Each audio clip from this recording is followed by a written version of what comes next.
Don't ask me to talk. From the sublime to the ridiculous. Join me, Stacey Heller, And me, Eric Ryder. as we talk about what's good to watch, read, see, listen to, and more. An edutaining 1-hour break in your day that includes the segment, What Are We Eating? Sponsored by Dingfelder's Delicatessen. Stick with us for something good. Hey, everybody. Welcome to Don't Ask Me to Talk here on Kixie. I'm Stacey Heller. I'm joined, of course, by my co-host, Eric. That's me, Eric Ryder. Good afternoon. There he is. So we are hoping that you tuned in because you need a little break from, I don't know, maybe the kids are fighting or stuff at work is going on or who knows what's going on. But you know what? You need an alternative to all the serious stuff that we consume daily. So Eric and I like to focus on the random bits of goodness because good stuff should be shared. And who doesn't need to know about the ridiculous high holidays that we talk about and the other random things we talk about, right? Exactly. I mean, I don't know how we get through the week without it. Don't you want to know what every other day of the week is? Because we don't talk about the holidays on the other days. Good point. Yeah, I'm just saying. So thanks to all of you that listen live. And of course, remember, if you miss an episode and you need a fix and you want to listen to something good at a different time, no problem. Just listen to the podcast. You can find it wherever you listen to your favorite podcasts. And you can also follow our Damped playlist on Spotify. And don't forget to follow Stacey Talks on Instagram. So if you want to connect with us, maybe you have an idea, a thought, an opinion, because, you know, we do talk about really hard-hitting subjects. Nothing but. Like, what's in your fridge? And, like, is mustard and onions gross? If there's one thing that this show is known for, it's hard-hitting journalism every week. Right? Day in, day out. We are out in the field. We are Anderson the modern Cooper. day. Well, I was going to say Walter Crook, but sure, Anderson Cooper too. Right? We are on the scene of Yes. life talking about it. So you're welcome, by the way, everyone. Feel free to give us a call or text us. The number is 475-999-2726. So are you ready to hear about the ridiculous high holidays? Am I ever? Okay. So today, I have an international day, a national day, and even a couple of birthdays. All right. So, International Day. What, no local day? No. Okay. We'll work on that for next time. I think that we're going to have to make every day like a day and submit it to these holidays so then it'll feel local. So, international. Today is International Disaster Day. Now, at first glance, this seems like a depressing subject.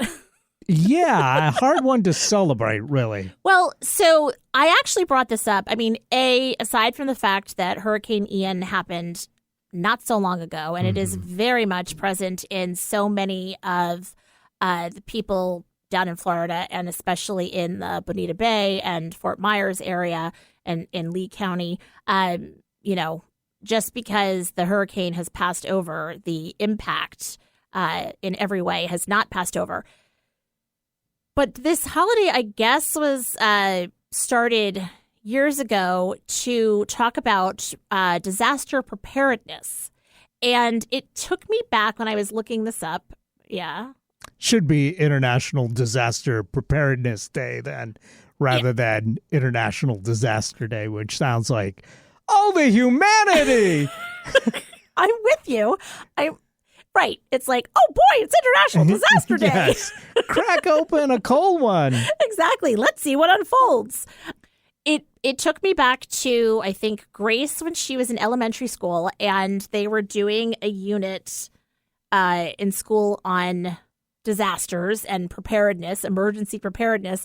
And she came home with a checklist and was like, do we have water? And I was like, yeah, and sink and whatever. And she's like, no, like water in case of an emergency. I was like, no. She said, well, what about a fire extinguisher? I was like, no. She said, cash on hand? I was like, no. we had nothing. And I update, I don't even know that we have those things now. And, on the East Coast, our natural disasters really were like hurricanes and significant snowstorms. Here, there could be an earthquake. Yeah. Or a volcano. Right. And so I really need to get on this. But depending on where you live, the likelihood of really getting affected by those are fairly slim.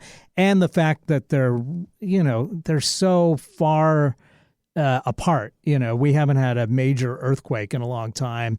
We certainly hadn't had a volcano eruption in a long, long time. So we are comparatively very lucky compared to other places in the country and the world that are hit by the hurricanes, the tornadoes, the fires, etc. Every year. So we thank our lucky stars for being here in the Northwest. But that doesn't mean that you shouldn't be prepared, because you never know when one of those big things is going to happen. Absolutely. And it also made me aware, the stories about Ian that were all over, the news and on TikTok and Snapchat and whatever. And people, you start to become a little bit numb to hurricanes. Again, growing up on the East Coast, it was like, it's the storm of the century. And then, there was wind and some branches fell and you were like, okay, a line went down, not that big a deal. And so then, you get a little numb to, it's like the boy that cried wolf, right? And so a lot of Florida folks didn't necessarily leave. They were like, I can ride it out. It was interesting, though, seeing all the things that they did to prepare. Like things that you don't think about, like water in the bathtub in case you're not going to have fresh water. Mm-hmm. And, we know about closing up the windows and doing all those kinds of things. But I just thought this was a good, hey, I think about at the very least, I could have a fire extinguisher, some bottles of water, and some cash, because inevitably systems will be down and currency is important.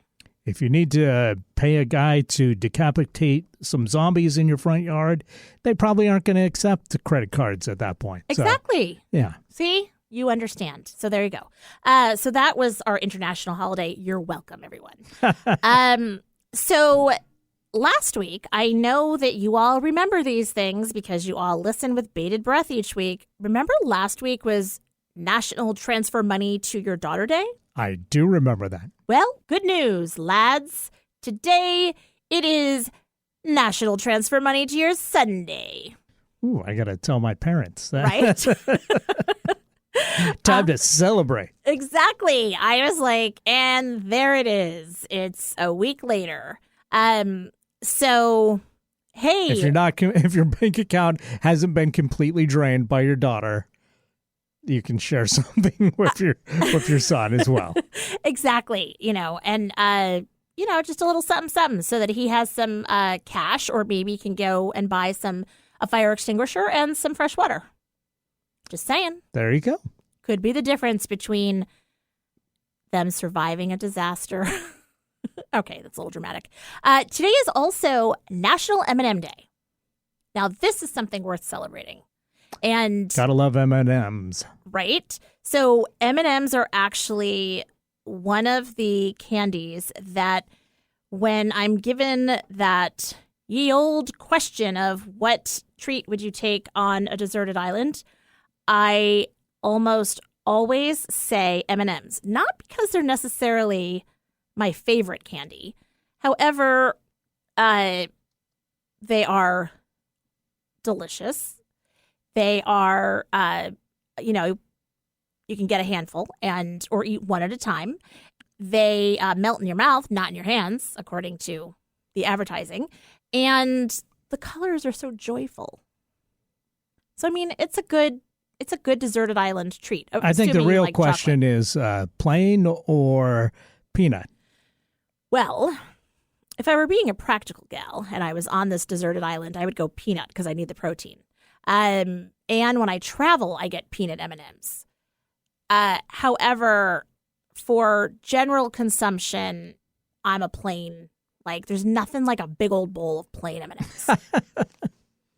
I always prefer the peanut myself, but to each their own. And of course, there's some new ones too that I can't even keep track of all of them. Right? There's like caramel. Yeah, caramel, pretzel, peanut butter, but peanut like butter, not peanut. Like it's like peanut butter. Yes, yeah. Which is basically is not a Reese's Pieces. For me, you just can't beat the peanut M&M.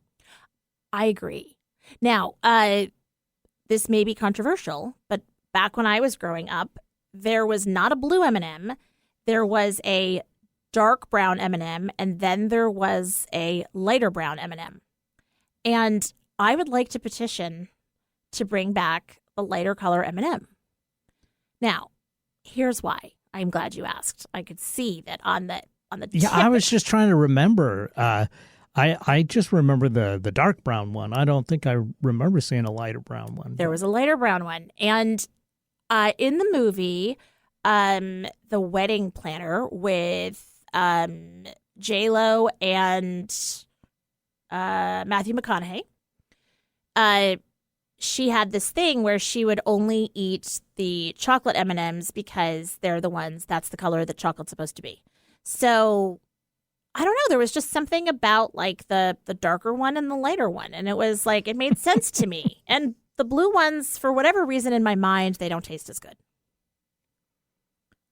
Okay. I think they all taste the same. Okay, they do. The only difference is food coloring, but well, blue food coloring in my little mind doesn't taste as good as the other food coloring. Fair enough. So each to his own. So anyway, so that is the day that, if you can't deposit money into your son's account today, at the very least, go grab a bag of M&Ms. Deposit some M&Ms in their bank account. I'm sure they love that. Exactly. And then for birthdays, it's Paul Simon's birthday. Happy birthday, Paul Simon. Happy birthday, Paul Simon. I hear he is a jerk, which is a shame. I'm sure anybody that's as famous as he's been for as long as he's been famous, I think I flipped that around with what I'm saying. But you get the idea. He's been famous for a long, long time. I'm sure he's going to have people that think that's going to say he's a saint and other people that's going to say he's the devil. But you just can't go through life for as long as he have and be as famous and successful as he have without, rubbing somebody the wrong way.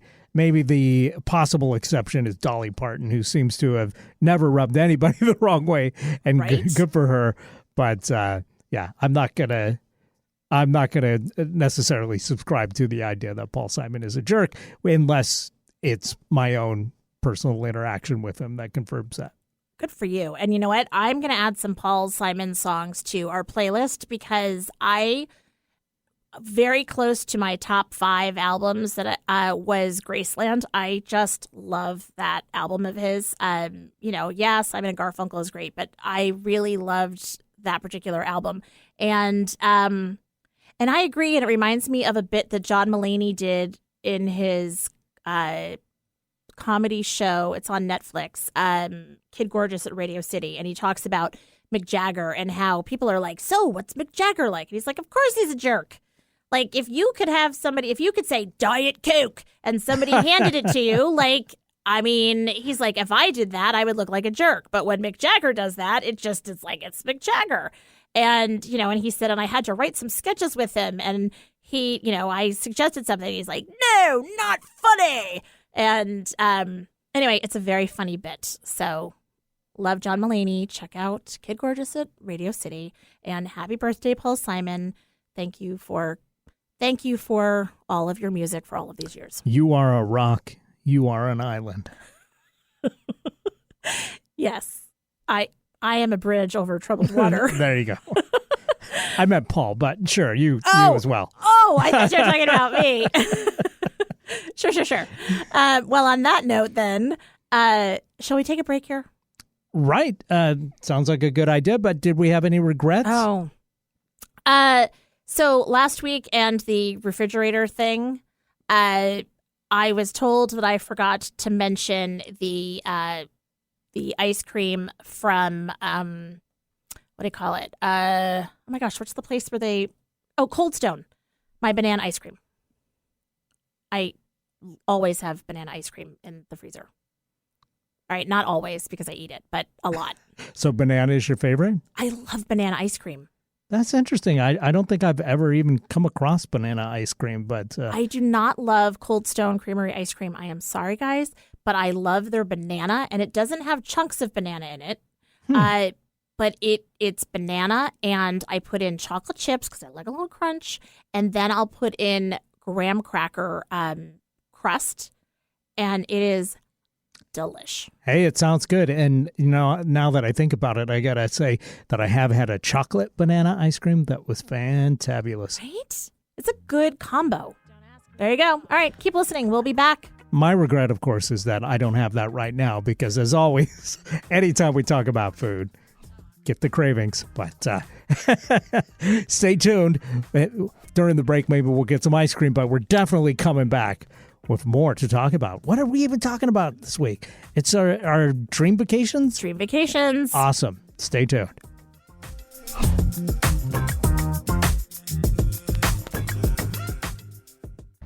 Whether it's fly fishing or French pastry, we all have something that makes our tail wag.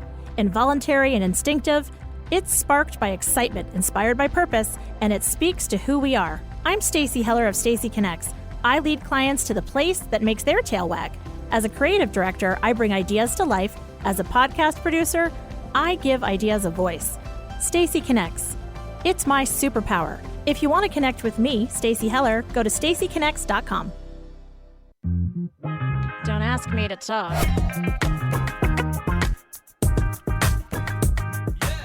Hey, welcome back to Don't Ask Me to Talk. I am one of your hosts, Stacey Heller. I'm the other host, Eric Ryder. There we go. So, there was not enough time to get ice cream, so I'm a little butthurt. But I'll tell you. After the show. I was just going to say. Nobody wants to listen to us eating ice cream.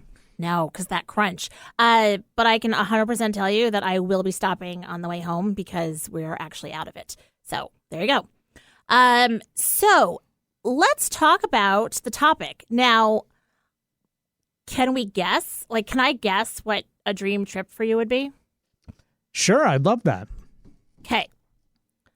I think a dream trip for you would be going to Ireland and maybe traveling around even with your band and getting a chance to really dig in and eat with the locals, be with the locals, be a local, see the sights, the whole thing.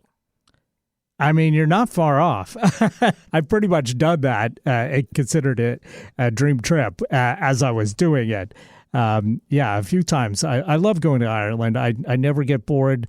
I have fun every time I go. Love the food, love the people, love the culture, love the landscape. And I mean, I haven't been. There's just so much to enjoy there. But yeah, that's definitely was on the top of my list. Now I've been a few times. It's so hard to decide whether it's better to go somewhere again that you love and you're going to have a good time, or seek out somewhere new because you've never seen this other place before and it may be a revelation and it may be your new favorite place. I can never decide. I typically, when I'm going international, I love going to places where they speak English. Right. No offense to any other language or culture. Just my only thought is if I'm lost, I can get myself out of this. Now, I will say, though, in Ireland, is that English? Absolutely. I've seen Guy Ritchie movies. He's British.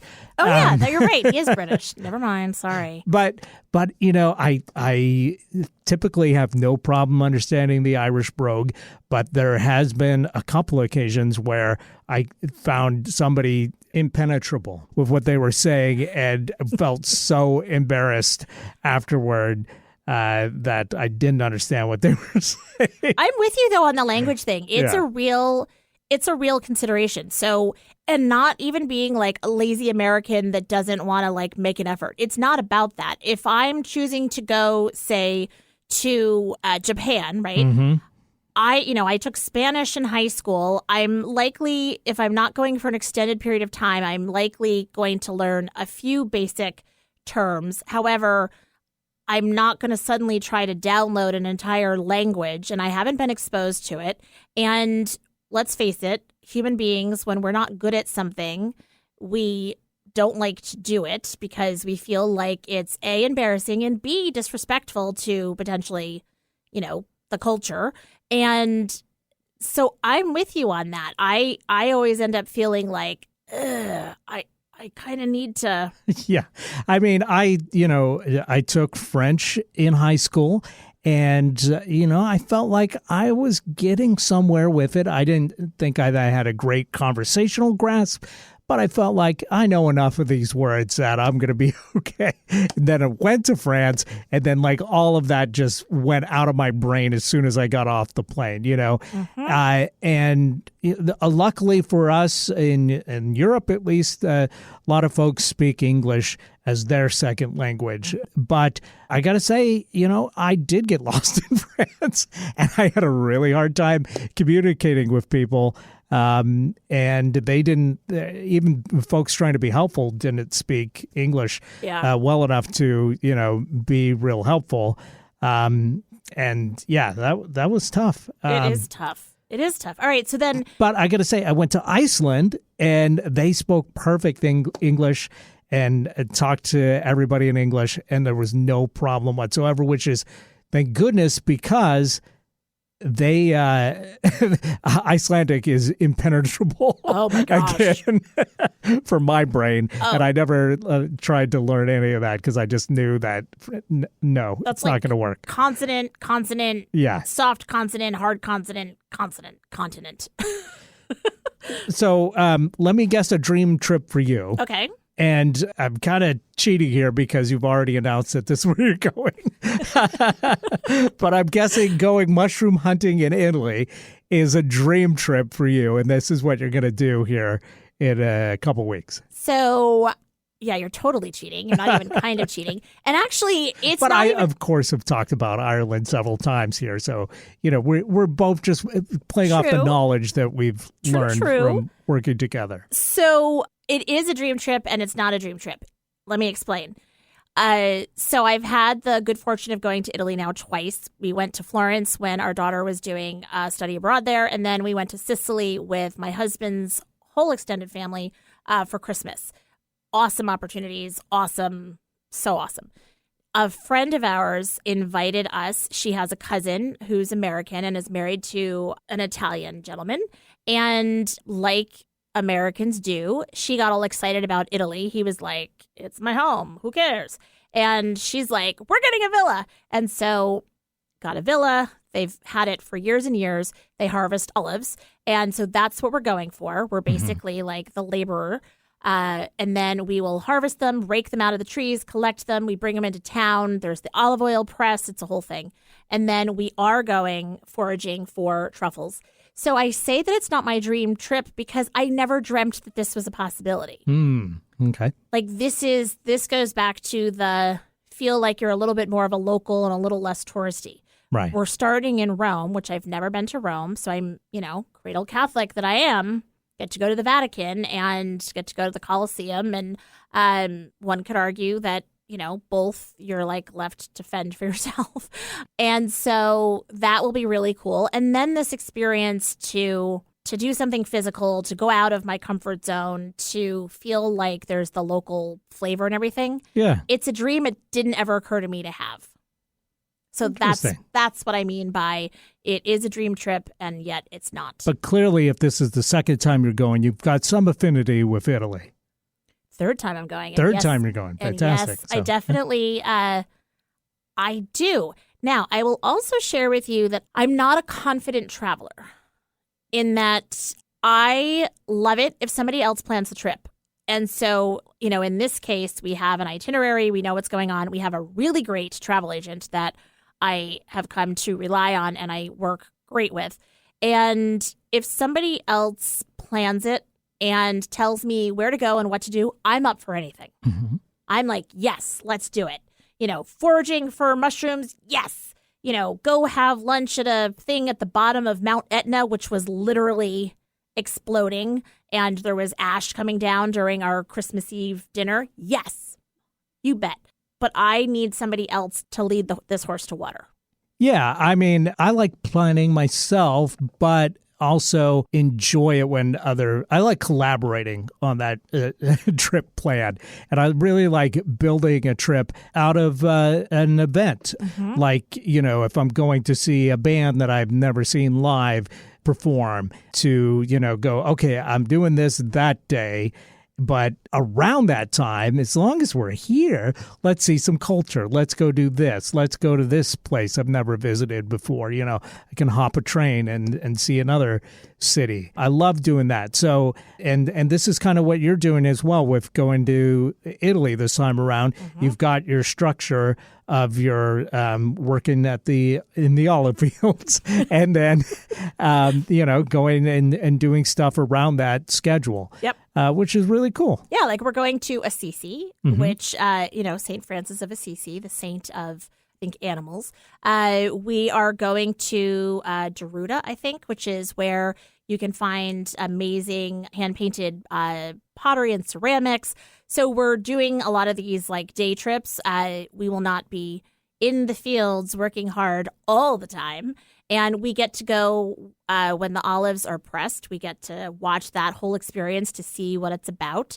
Again, I have my question at the ready about what's the difference between virgin olive oil and extra virgin, because I just don't understand what makes something an extra virgin.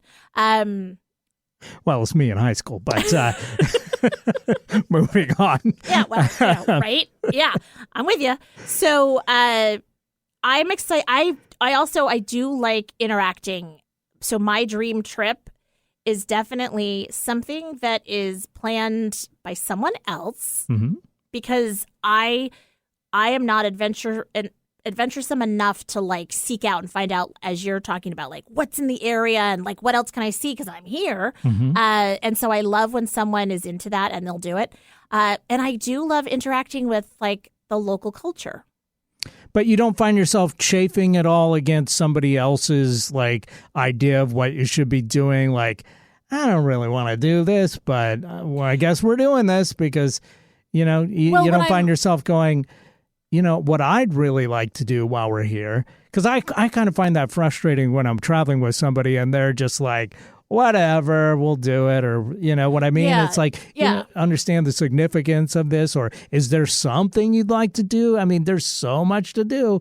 I'm not talking about like a Perillo tour, right? Where mm-hmm. it's like, so when we work with our travel agent, for instance, like she knows the kinds of things that we're interested in. Like we want a bunch of, she knows I'm really into art. She knows that I really like stories and the history of things. And so going to do those kinds of things, like how do you not go to the Colosseum? And we're doing like the underground tour and, going to the Vatican on a smaller group because she knows that the art there is unbelievable and that that's something that I'll be really into. She knows that we're kind of foodies. And so we're actually going to a host chef's home and they're making a traditional meal for us. So things like that. And then suggestions of, hey, if you want to do this and you want to do that. So that's what I mean with that. Like, I like having the fact that she knows me. And then in the case of then when we go from Rome to Umbria, our friend, her cousin is like, okay, there's certain days that I'll have you guys working in the mornings or the afternoons. And then here are the areas nearby that you can go and you can do some things. And one of the couples is the one that said, I love foraging. I've never gone foraging in Europe for truffles. And so anybody in? And I was like, yeah, I'm in. Like, I went out and I bought a pair of shoes for this. And yes, I have worn them a couple times to make sure they're comfortable. But I'm stoked. I mean, I'm that person that's like, yeah, I want to do that. Like, climb to the volcano? Yes. Go do this? Yes. But yeah. So in answer to your question, I'm up for anything. And certainly if there's things in the area that I know about, or I'll do a little bit of research and I'm like, I want to see that. Yeah. But I also know that it's like this person that we've worked with on family vacations, like she knows what we're into. And so she's like, that's great. This is where you want to go, and this is where you want to go. But it does sound like it was a little bit collaborative. Well, I don't like just say like, see ya, I'm going to be there from the 19th through the 30th. And like, it's definitely been a very symbiotic relationship over time because, you know, when we've gone, as I said, like when we visited Annie in Florence, we were there because she was doing her studying abroad. We went to England a couple summers ago. Our son was doing a summer abroad. And so there's a reason to be there. But then while we were in England, I have a cousin that's in England and he's a cheesemaker. So we took the train and we headed out to this To estate. Cheddar? No, but Cheddar is a town I know, in England I know. where cheddar was invented, so that's not far-fetched. I know, and he actually lives on the edge of the Nottinghamshire forest. Do you know? That sounds idyllic. And Nottinghamshire is, of course, where, what's his name? Robin Hood. Mm-hmm. And so, you know, and that was really cool. And he lives on this amazing estate that's owned by like a duke or a lord or a something or other. And he's the cheesemaker. So, yeah. Anyway, so my dream vacation, I think I have to make so many decisions in my daily life that I really like the idea of not having to make all the decisions for a trip. Like that feels like a vacation. Now, I'm for vacations for me, aside from the spot that I want to see, I've always had a tough time deciding between what's the better vacation. I go to a place I've never been before that I've wanted to see and see a bunch of cultural things, enjoy a bunch of great food, and try and talk to people or see some things, or do I do nothing somewhere and just rest and whatever, soak in a hot tub I have a for a philosophy week or about so. this. I've never been able to 100% go either way, but so far my vacations have all been about going someplace and seeing the culture and doing a bunch of stuff. But when I get back, I'm like, whew, I need a vacation from my vacation. Yes, the old cliche. Well, and so my philosophy about that is, not everybody has the financial wherewithal to do sometimes either, let alone, both. Mm-hmm. However, if you can do something modified, so, maybe your dream trip at this point is like going to Canada because that's international travel, or it's going across the state or whatever it is. So having this dream that you can realize and maybe going every 3 years on some dream trip, right? But then every year, even if it's a staycation of sorts, or you just go to you have a friend that has a house somewhere and no, I don't want to be your guest. Would you let me stay there kind of thing? That is the rest and reboot vacation to me. And then you don't have to spend a ton of money on it. And it's truly about nothing to see here, folks. And you can just read books, binge watch TV if you want, sit by a fire if it's the wintertime, or by, the pool or the lake or whatever. I think a little of both is good, as you say. Yeah. Now, we didn't really get what is your dream vacation then, since you've done Ireland. Oh, I haven't 100% decided on that because, like I said, it's tough to decide between a place that you go to and you love and somewhere new that could be a place that you love. But I got to say, I've been to Ireland. I've been to the UK several times. Scotland. England, Scotland. Yeah, I've been to Glasgow and Edinburgh and had a great time in Scotland. And I would love to spend more time there. Mm-hmm. And I'd love to spend more time in Ireland. And I've been to France a few times, enjoyed myself there. But again, it was slightly more stressful than the UK or Ireland. And I've been to Iceland. I went to Reykjavik. Pete really wants to go to Iceland and stay in so one of those, fun, yeah. like the clear bubble hotels where you stay and you have a certain amount of privacy, but basically you sleep in a bubble under the stars. It's a great stopover destination too, but I'd love to spend more time there. I think I spent about maybe 4 days total, and I would love to, see the rest of the country outside of Reykjavik as well. So, at some point I would love to have a vacation where I had 3-4 months to myself to just kind of go live, maybe in... You need a sabbatical. Yeah, a sabbatical. Go live in Europe and then just go to all these places, because I've never been to Greece. I've never been to Spain. I'd love to do both of those things. I know these are places you'd also like to visit. And so there's tons of places that I'd love. What about Prague? I could see my kids, both Annie and Will, in their travels, because when these kids get to go abroad, they're basically like they have 4-day weeks and then they travel. And they were like, Prague is amazing. I could see you liking Prague. I know the language is a thing. It's on my radar, but so far it hasn't really spoke to me. But there's tons of places that I'd love to visit. But I think really it's the time thing that I always find myself like, oh, I didn't do enough of this, or I didn't get it to this place or this place.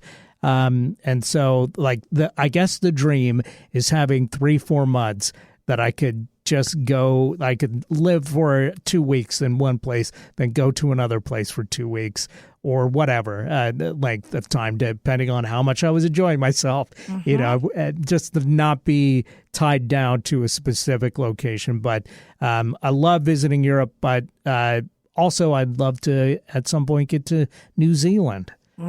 It looks so beautiful, and the people seem very cool and friendly. And Australia looks really neat. So someday. We both know somebody from Australia. And we do, yeah. And you could 100%. She has a friend that has something like a 10,000 acre ranch. Wow. And Australia's a tough one because it's like the United States. It's huge. And so you go to one place and you want to go to these other places, but they're really far apart.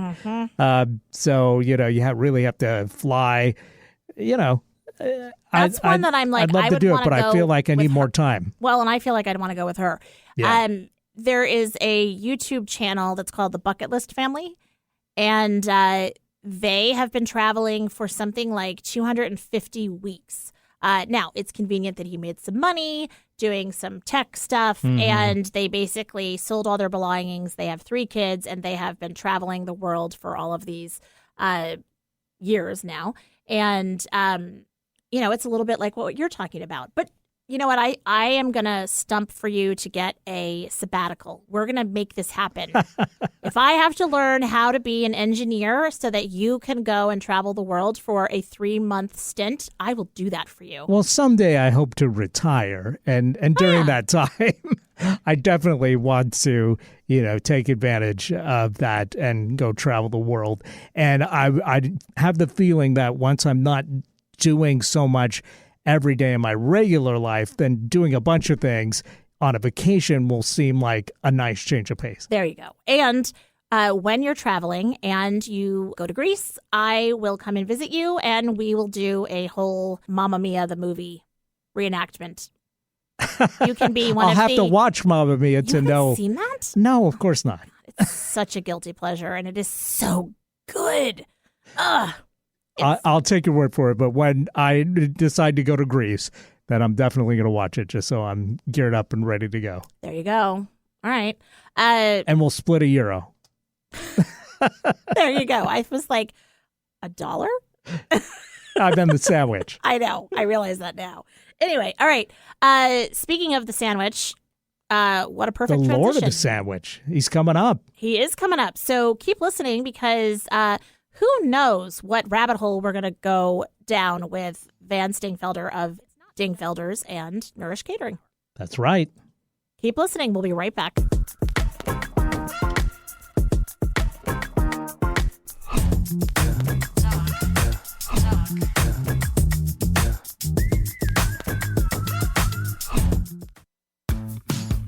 Connects, it's not just my business, it's my superpower.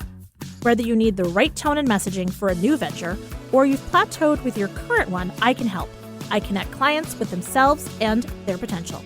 Then, I identify unique solutions that translate your brand into messaging that connects your target audience with your business. Go to stacyconnects.com to connect with me and your messaging. Interested in learning something new? Meeting someone new? Find out things that we have in common? Well, of course you are. You're a human being. So let's get intentional about it. Join me, JDK Winnikin, every week and get all of that in less than an hour. I'm a writer, a historian, a social commentator, and my show is all about you. Really, that's what it's called. This show is all about you. Get my perspectives on the week's news and hear fascinating guests whose stories will inspire and move you. My show is all about giving you something that connects us. Join me Mondays on Kixie 880 at 3 p.m. or download it as a podcast. Can't get enough of Stacy and Eric? Then be sure and check out Stacy Connects with Stacy Heller wherever you find podcasts. Stacy chats with guests about a variety of topics, hoping to make a connection through conversation. Don't ask me to talk. Hey, welcome back to the show. It is that time of day when we all get hungry. That's right. We get to talk to the Lord of the Sandwich, the King of the Knish, the Duke of the Deli. That's right. Vance Dingfelder from Dingfelder's Deli is on the line with us. How are you, sir? Well, Eric, it's phenomenal. I mean, we probably haven't had weather that's like this. I can't even remember when we have. I know. We got an extended summer. It's like, okay, I'm not complaining. Although we can't go foraging for mushrooms until we get some rain. Good point. Okay, are you bringing that up because I'm going foraging for mushrooms? He's bringing it up because he's a fun guy. Oh, hey. Okay.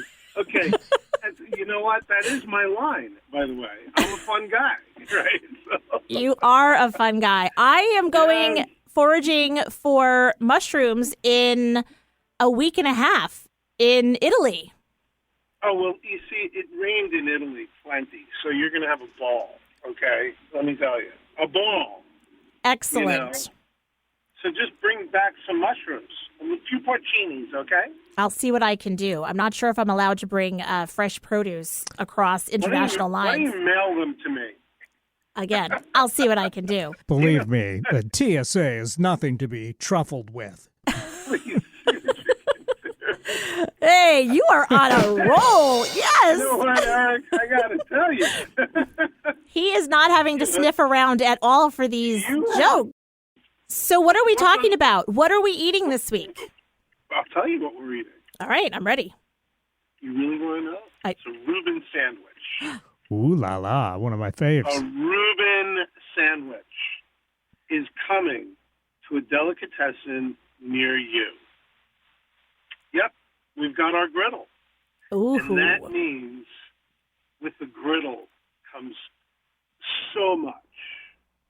The griddle it's the plancha, okay? It's a strip of metal, cast iron metal. Ooh. That there's so much you get to do on. Like bacon, egg, and cheese, Reubens. Like bacon, egg, and cheese. How about hot dogs? Oh, we talked about hot dogs. But go back to the Reuben, because Eric got all excited about that.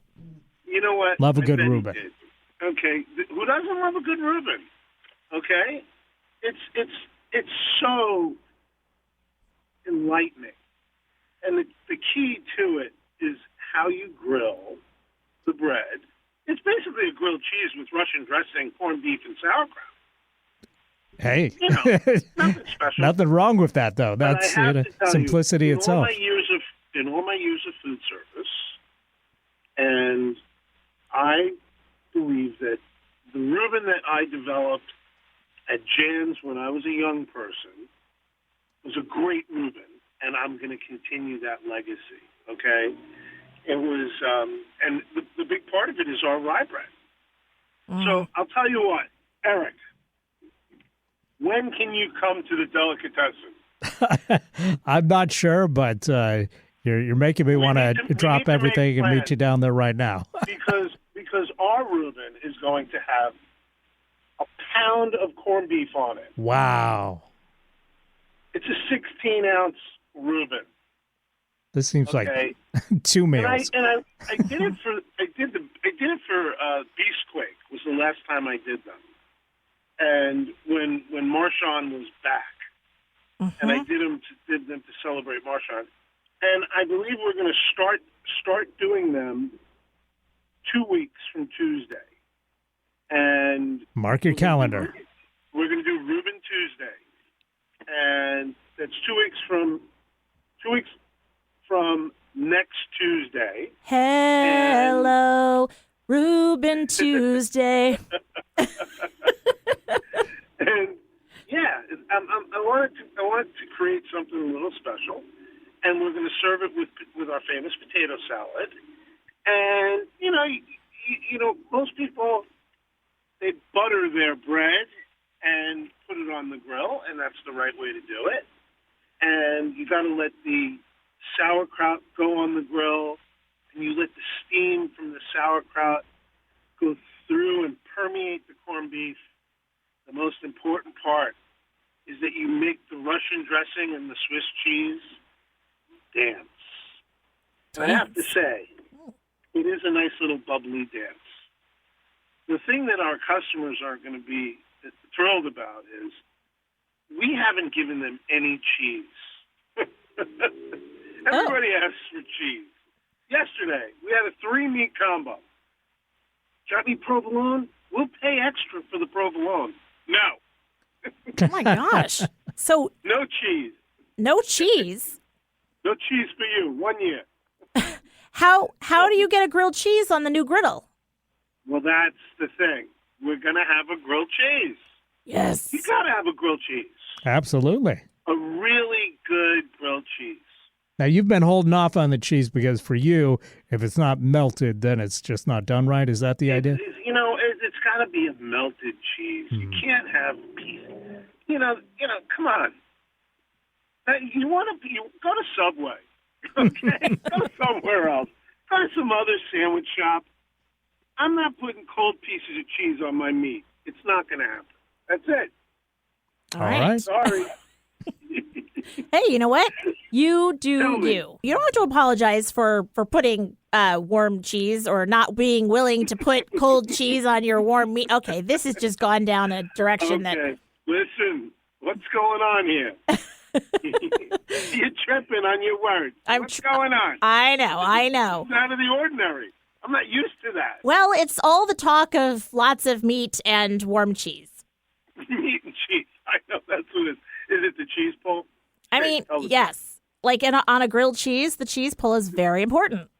The cheese pull does matter, but I feel like it didn't really always matter. Oh, no. It's because it's photographable. Exactly.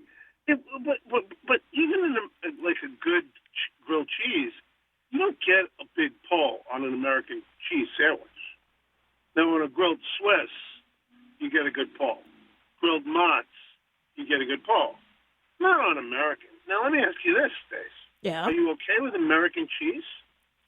Well, is it real American cheese or is it Kraft Singles? It's got to be real American cheese. Then I'm okay with it. And Deli Deluxe isn't so bad. I'm thinking more, Land O'Lakes.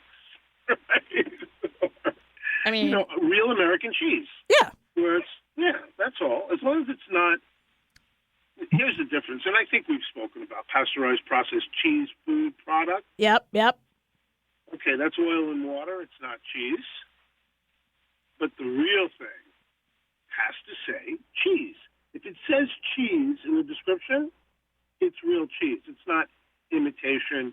It's made from milk, And American cheese, I like American cheese on a burger with bacon and fried onions. I like American cheese on a grilled cheese. I do like a grilled Swiss on rye with bacon and tomato. That's good too. But the white bread on something about a white bread grilled properly with American cheese, maybe even grilled tomato and bacon on it, is just a wonderful sandwich. Even you could like burn it a little bit. How it gets that little crusty burn. You know. Oh, it's so good. I love that crusty. All right. So this conversation about Reubens has quickly dovetailed into basically stories about sandwiches that are possible or potential options on the griddle from Dingfelder's in the soon-to-be Reuben future. is exciting, right? The Reuben's exciting. Well, how do you have a Jewish delicatessen and not have a Reuben? Well, because it's very traditional that you don't mix meat and cheese.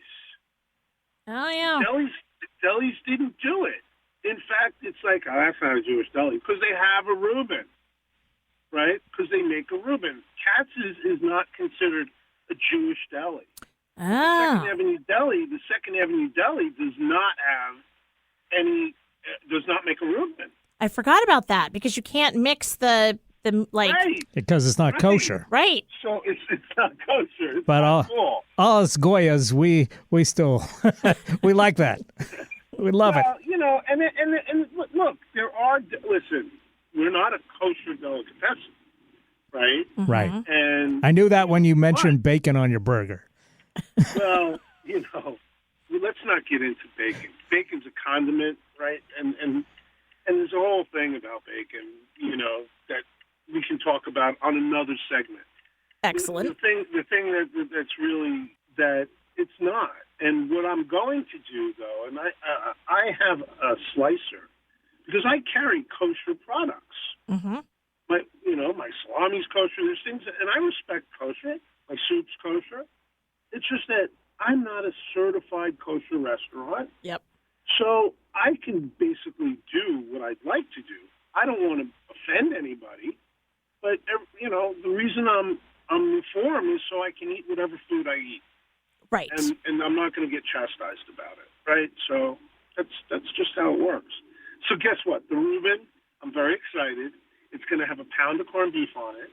It's going to be a $25 sandwich, and it's going to be worth it. Of course it's going to be worth it. And for those people that are like, holy cow, a $25 sandwich. Okay, can we talk about the fact that it is a pound of meat? Right. Like this is a meal that is going to last you. This could be your lunch and your dinner. Right, exactly. Exactly. So it could be your lunch and your dinner. it totally And a snack could be. in between.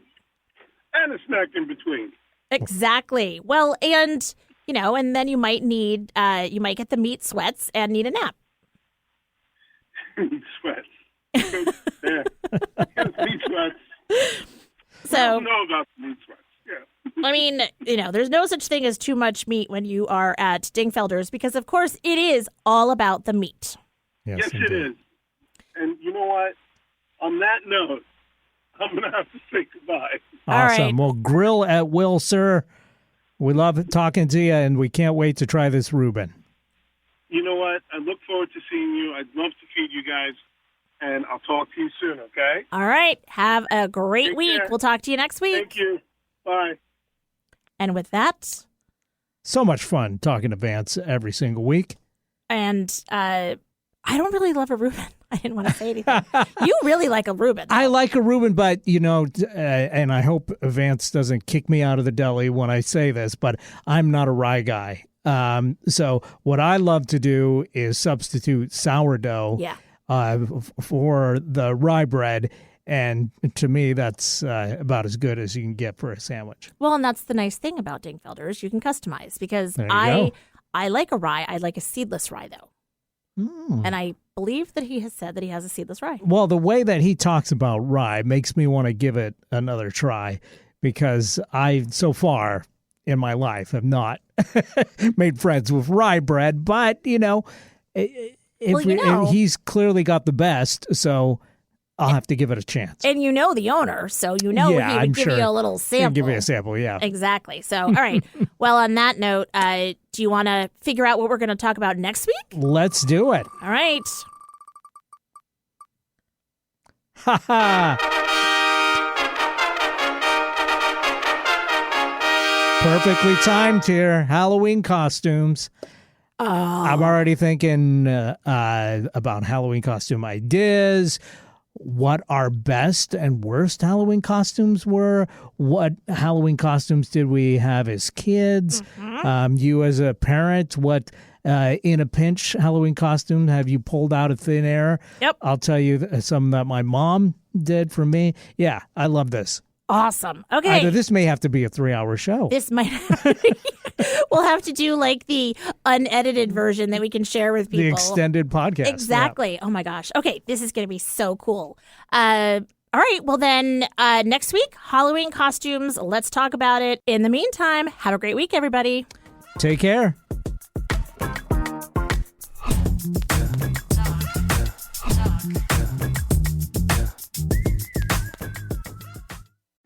This is your before and after story.